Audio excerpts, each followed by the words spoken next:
Rosh Hashanah by Jake Stallnecker, Joe Marcotte, and Tommy Steyer. What is Rosh Hashanah? Rosh Hashanah is the Jewish celebration of the Jewish New Year. Even though it is a celebration, it is one of the holiest days of the year for Jews. This year, Rosh Hashanah starts on the evening of Wednesday, September 20th, and ends on the evening of Friday, September 22nd.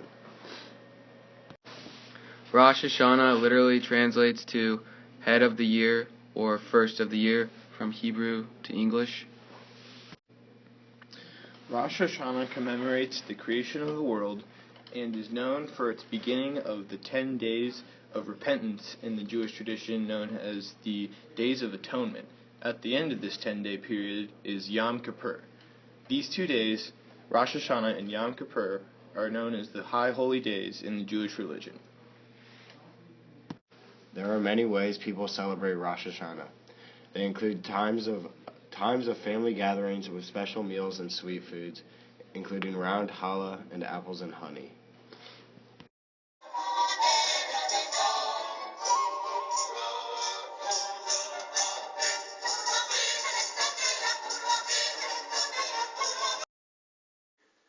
The Old Testament story of the binding of Isaac has a special meaning for Jews in terms of Rosh Hashanah. During the Old Testament, God asked Abraham to sacrifice his son Isaac, and Abraham did so very willingly. And because of this, God sent an angel to protect Isaac and rewarded Abe for his loyalty. This being said, Jews remember this story so they can ask God to protect them like he did Abraham in the story with Isaac.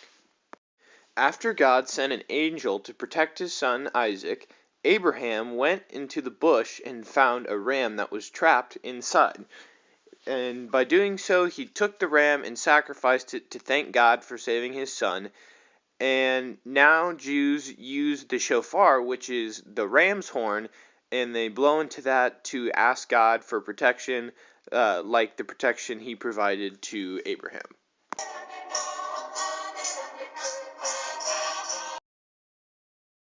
Tashlish is a ritual that is practiced on the first afternoon of every Rosh Hashanah. What happens is a group of Jews go together to a body of water, whether it's an ocean, a lake, or just a pond, and they get pieces of bread and throw them into the water, and this is symbolic of casting away their sins into the depths of the water, which will cleanse them. That's a biblical verse they refer to. And by doing this, they symbolize the start of the 10-day period of repentance that leads up to Yom Kippur in their tradition.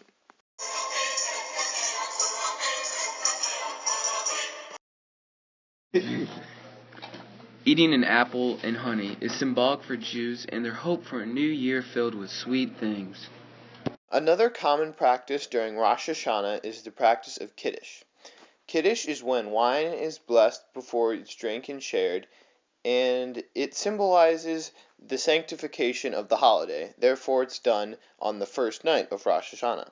This ritual is practiced on many other Jewish holy days, including the Shabbat.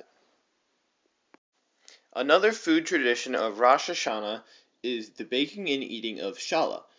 Challah is a bread that's round and woven with dough, and it's made that way to represent the circle of life. So as Rosh Hashanah is the Jewish New Year, it represents the end of the year and beginning of the next, the circular movement. Action. The apple and honey is a great way for Jews to recognize the sweet things that will fill in their new year.